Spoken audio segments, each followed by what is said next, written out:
Today we're doing part 2. Let's get started.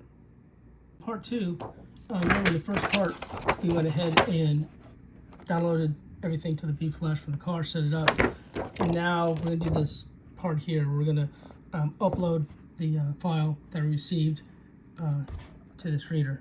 Instructions say first thing we do is we plug this in. So right here, this should come up. Let's take a look. Okay, so then it says launch the client, and open the VFlash program.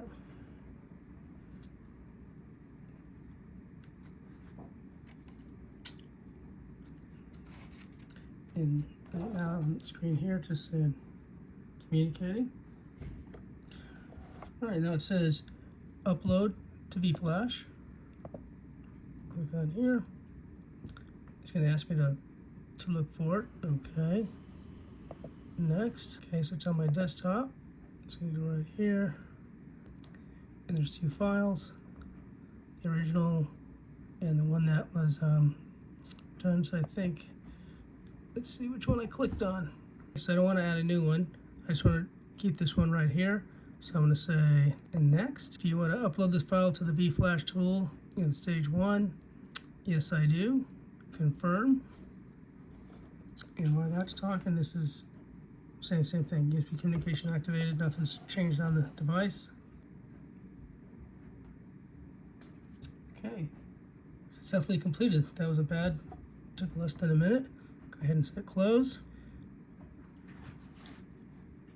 And then once this comes back to a normal position, I'm going to go ahead and say on here, just okay, and I'm going to go ahead and unplug this from the laptop. Grab our OBD2 cable, this one here, and we're going to plug this into the top, like so. Light it up and tighten it down so no risk of coming undone.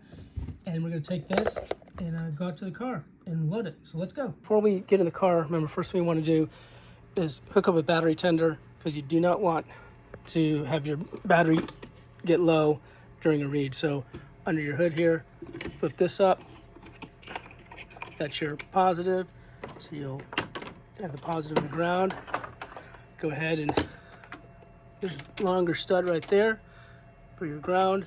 And here's your positive. So that's on there and everything's going good. So now that that's on there, I don't have to worry about the voltage dropping, because if it does, it'll break your ECU, and that's on you. So let's go ahead inside the car and get started. Let's get started with this. So all I have is the VFlash. Put this little towel over here to lay this on here. You can see that okay. And instructions. Okay, got the instructions. So what it says to do is connect the device to your vehicle. So going ahead, remember the OBD2 port is the same place as last time. Go ahead and plug this in. All right, then it says to turn the ignition to on. So it's going to turn it to on. The next thing to do is select work, which is already on. So I'm going to hit select. And I'm going to select writing, which it's on. Select. Select the mod file for more than one present. Select desired file. So mod 1, VAP stage 1. Okay. Switch on the dashboard. Check the connection and press OK, which everything's already set up. This says you got to turn maybe the engine on 5 or 6 times and just take about 45 minutes. So let's see what's going on. See how long it takes.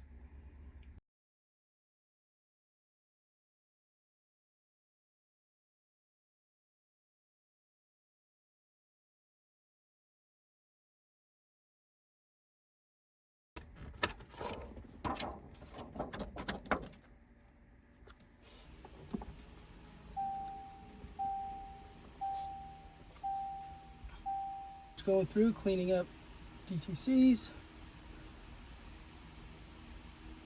Yep. Now came back to this main menu. So now it's back to the main menu. You go ahead and unplug it per the instructions. Move the cable on the way. So let's see if I did this right. See if the car starts. Foot on the brake.